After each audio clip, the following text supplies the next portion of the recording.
সময়ে তিনি মানবতা বিরোধী অপরাধের সাথে জড়িত।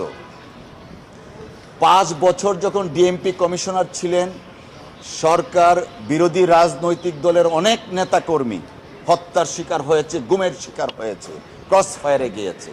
পরবর্তীতে 2015 থেকে 20 পর্যন্ত তিনি র্যাবের ডিজি ছিলেন এবং র্যাবের ডিজি থাকা অবস্থায় মানবতা বিরোধী এমন অপরাধ করেছিলেন যে কারণে 2021 সনের 10ই ডিসেম্বর ইউনাইটেড স্টেট ডিপার্টমেন্ট তাকে পার্সোনালি স্যাংশনের আওতায় নিয়ে আসে।